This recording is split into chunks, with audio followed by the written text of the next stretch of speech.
Hi, ನಮಸ್ತೆ. ಎಲ್ಲರೂ ಹೇಗಿದ್ದೀರಾ? ನಾನು ಚೆನ್ನಾಗಿದ್ದೀನಿ, ನೀವೆಲ್ಲರೂ ಚೆನ್ನಾಗಿದ್ದೀರಾ ಅಂತ ಅಂದ್ಕೊಂಡಿದ್ದೀನಿ. ಇವತ್ತು ಏನು ಮಾಡ್ತಾಯಿದ್ದೀನಿ ಅಂದರೆ, ನೋಡಿ, ಇದ್ಕಿದ ಬೇಳೆ ಒಂದು ಕಪ್ ಅಷ್ಟಿತ್ತು, ಮತ್ತು ಒಂದು ಇದಿತ್ತು ಪಡವಲಕಾಯಿ ಮತ್ತು ಇದಕ್ಕಿದ ಬೇಳೆ ಹಾಕಿ ಗೊಜ್ಜು, ಅಂದರೆ ಕೂಟು ಅಂದ್ಕೋಬೋದು. ಕೂಟು ಅಂದರೆ ಬೇರೆ ಥರ, ಅದು ಸಾಗೋ ಥರ ಬರುತ್ತೆ. ನಾನು ಇದು ಮಸಾಲೆ ಗೊಜ್ಜು ಮಾಡ್ತಾಯಿದ್ದೀನಿ. ಪಡವಲಕಾಯಿ ನೋಡಿ, ಇಷ್ಟಿಷ್ಟು ಅಗಲ ಹೆಚ್ಕೊಂಡ್ರೆ ಸಾಕು. ಪಡವಲಕಾಯಿ ಹೆಚ್ಚಿಟ್ಟಿದ್ದೀನಿ. ಈಗ ನೋಡಿ, ಈರುಳ್ಳಿ ನಾನು ಇದಕ್ಕೆ ಏನು ಹಾಕ್ತಾಯಿದ್ದೀನಿ ಉರಿಯೋಕ್ಕೆ ಅಂದರೆ, ಈರುಳ್ಳಿ ಒಂದು 3 ತೊಗೊಂಡಿದ್ದೀನಿ. ಚಿಕ್ಕದು 3 ಇತ್ತು. ಇದು ಚಕ್ಕೆ 1-2 ಪೀಸು, ಲವಂಗ ಒಂದು 3-4 ಲವಂಗ, ಬೆಳ್ಳುಳ್ಳಿ ಮತ್ತು ಇದು ಶುಂಠಿ, ಇಷ್ಟನ್ನು ಒಗ್ಗರಣೆ ಮಾಡ್ಕೊಳ್ಳೋಣ. ಹುರ್ಕೋಬೇಕು.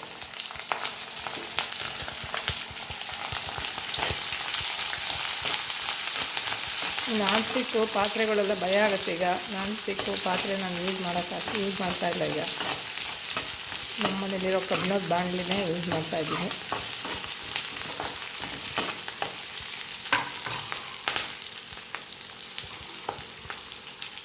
ಇದನ್ನು ಫ್ರೈ ಮಾಡ್ಕೊಳ್ಳೋಣ. ಫ್ರೈ ಮಾಡಿಕೊಂಡು ಇದು ರುಬ್ಬಬೇಕು. ತಣ್ಣಗಾದ್ಮೇಲೆ ರುಬ್ಕೋಬೇಕು.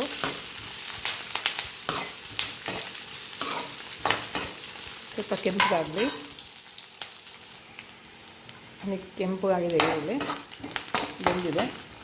ಈ ಟೈಮ್ನಲ್ಲಿ ನಾವು ಧನಿಯಾ ಮೆಣಸಿನ್ಕಾಯಿ ಪೌಡರ್, ಈಗ ನಾನು ಎರಡನ್ನೂ ಒಟ್ಟಿಗೆ ಬೇಯಿಸಿ ಇಟ್ಟಿರ್ತೀವಿ.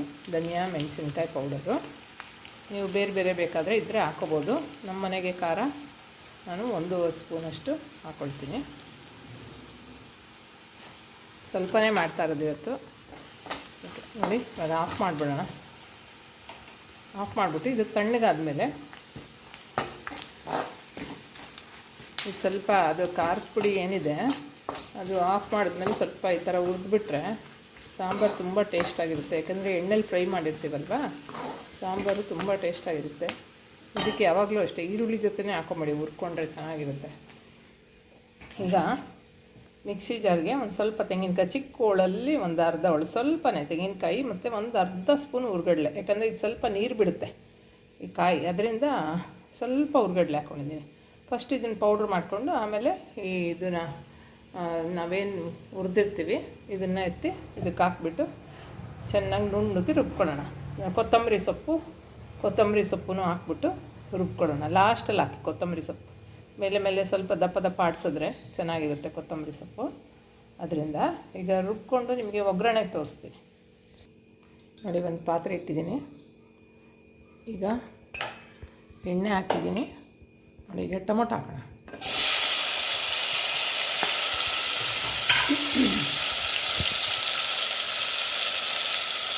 ಸ್ವಲ್ಪ ಟೊಮೊಟೊ ಫ್ರೈ ಆಗಿ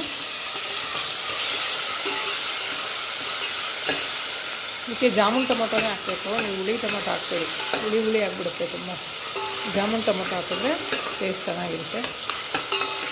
ನೀವು ಬೇಕಾದರೆ ಈರುಳ್ಳಿ ಜೊತೆ ಈ ಟೊಮೊಟೊನೂ ಹುರ್ಕೊಂಡು ರುಬ್ಬಿಡ್ಬೋದು. ನಾನು ಈ ಥರ ಮಾಡ್ತೀನಿ. ಈ ಥರನೂ ಮಾಡ್ಬೋದು, ಆ ಥರನೂ ಮಾಡ್ಬೋದು. ಸ್ವಲ್ಪ ಫ್ರೈ ಆಗಲಿ.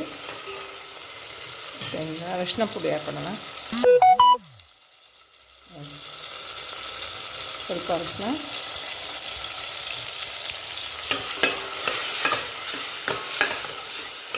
ಸ್ವಲ್ಪ ಟೊಮೊಟೊ ಮೆತ್ತಗಾದ್ಮೇಲೆ ನೋಡಿ, ಏನು ತೊಳೆದಿಟ್ಕೊಂಡಿರ್ತೀವಿ ಕಾಳು, ಈ ಕಾಳನ್ನ ಹಾಕೋಣ. ಎಲ್ಲ ಸ್ವಲ್ಪ ಚೆನ್ನಾಗಿ ಉರಿಬೇಕು. ಹುರಿದಾಗಲೇ ಟೇಸ್ಟ್ ಚೆನ್ನಾಗಿರೋದು. ಕಾಳು, ಈ ಕಾಯಿ, ಪಡವಲಕಾಯಿ ಎಲ್ಲ ಎಣ್ಣೆಲಿ ಸ್ವಲ್ಪ ಚೆನ್ನಾಗಿ ಉರಿಬೇಕು. ಇದೊಂದು 5 ನಿಮಿಷ ಉರಿಯೋಣ ಕಾಳು. ನೋಡಿ, ಈಗ ಒಂದು 5 ನಿಮಿಷ ಹುರಿದಿದ್ದೀನಿ. ಈಗ ಪಡವಲಕಾಯಿ ಹಾಕೋಣ. ಪಡವಲಕಾಯಿ ತುಂಬ ಚಿಕ್ಕ ಪೀಸ್ ಮಾಡ್ಕೋಬೇಡಿ. ಕೂಟು ಇದಾದರೆ ಸ್ವಲ್ಪ ಚಿಕ್ಕ ಪೀಸು. ಇದು ಸಾರಲ್ಲಿ ಚೆನ್ನಾಗಿ ಸಿಗುತ್ತೆ, ಬಾಯಿಗೆ ಚೆನ್ನಾಗಿ ಸಿಗ್ತೈತೆ ಇದು ಪಡವಲಕಾಯಿ.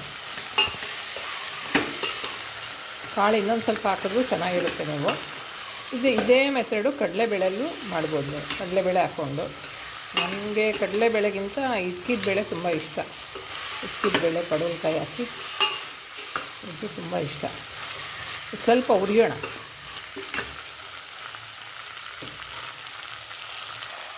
ನೋಡಿ ಉಪ್ಪು ಹಾಕ್ತಾಯಿದ್ದೀನಿ.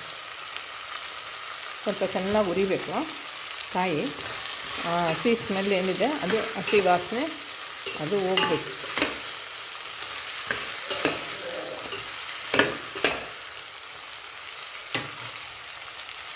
ಒಂದು 5 ನಿಮಿಷ ಉರಿಯೋಣ.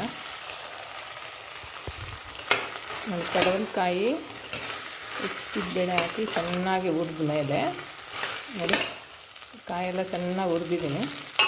ಒಂದು 5 ನಿಮಿಷ ಆದರೂ ಚೆನ್ನಾಗಿ ಉರಿಬೇಕು ಕಾಯಿ. ಹಸಿ ಸ್ಮೆಲ್ ಏನಿದೆ ಅದು ವಾಸನೆ ಅದು ಹೋಗಬೇಕು.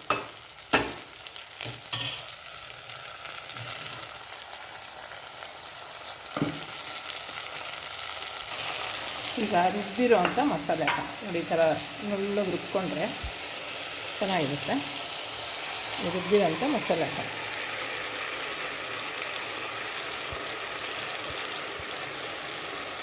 ಇದು ಬೆಂದೋಗುತ್ತಲ್ಲ ಅಂತ ನಾನು ಒಟ್ಟಿಗೆ ಆಡಿಸಿದ್ನಿ. ಇದ್ದೆ ಹೋದರೆ ತೆಂಗಿನಕಾಯಿನೇ ಬೇರೆ ಈರುಳ್ಳಿನೇ ಬೇರೆ ಆಡಿಸಿ ಹಾಕಿದ್ರು ಚೆನ್ನಾಗಿರುತ್ತೆ. ಇದು ಒಗ್ಗರಣೆಲೆ ಅರ್ಧ ಬೇಯಿಸಿರೋದ್ರಿಂದ ಬೇಗ ಬೆಂದೋಗುತ್ತೆ ಕಾಯೆಲ್ಲ.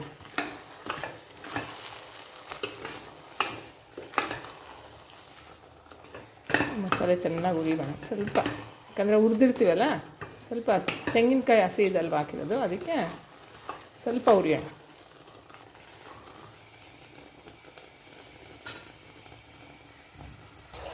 ಈಗ ನೋಡಿ ಫ್ರೈ ಮಾಡಿದ್ದೀನಿ. ನಾನು ನೀರು ಎಷ್ಟು ಬೇಕೋ ಅಷ್ಟು ಸ್ವಲ್ಪ, ಇದು ತುಂಬ ನೀರಿದ್ರೂ ಚೆನ್ನಾಗಿರಲ್ಲ. ಎಷ್ಟು ಒಂದು ಗಟ್ಟಿಗೆ ದೋಸೆ, ಚಪಾತಿ, ಅನ್ನ, ಮುದ್ದೆ ಎಲ್ಲದಕ್ಕೂ ಸೂಪರ್ ಆಗಿರುವಂಥ ಒಂದು ಸಾಂಬಾರು. ಮತ್ತು ಪಡವಲಕಾಯಿನೂ ತುಂಬ ಒಳ್ಳೆಯದು ಆರೋಗ್ಯಕ್ಕೆ. ಪಡವಲಕಾಯಿ ಇದು ಮೊನ್ನೆ ಒಂದು ಇದರಲ್ಲಿ ನೋಡಿದೆ. ಇದನ್ನು ಪಡವಲಕಾಯಿನ ರಾತ್ರಿ ಒಂದು 2 ಪೀಸು ಊಟದ ಜೊತೆ ಊಟ ಆದಮೇಲೆ ತಿಂದು ಮಲ್ಕೊಂಡ್ರೆ ಚೆನ್ನಾಗಿ ನಿದ್ದೆ ಬರುತ್ತೆ ಅಂತ ಹಾಕಿದ್ರು ಯಾರೋ. ಅದು ನಂಗೆ ಗೊತ್ತಿಲ್ಲ.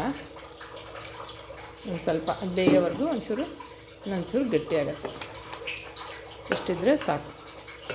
ಬೆಂದ ಮೇಲೆ ಸ್ವಲ್ಪ ಗಟ್ಟಿಯಾಗುತ್ತೆ. ಈಗ ಉಪ್ಪೆಲ್ಲ ನೋಡ್ಕೊಂಬಿಟ್ಟು ಸ್ವಲ್ಪ ಹೊತ್ತು ಮುಚ್ಚಿಬಿಟ್ಟು ಸ್ವಲ್ಪ ಕುದೀಲಿ. ಒಂದು 10-15 ನಿಮಿಷ ಕುದಿಬೇಕು. ಆಮೇಲೆ ಡಿಶ್ ಔಟ್ ಮಾಡಿ ತೋರಿಸ್ತೀನಿ. ನೋಡಿ ಈಗ ಆಗಿದೆ ಸಾರು.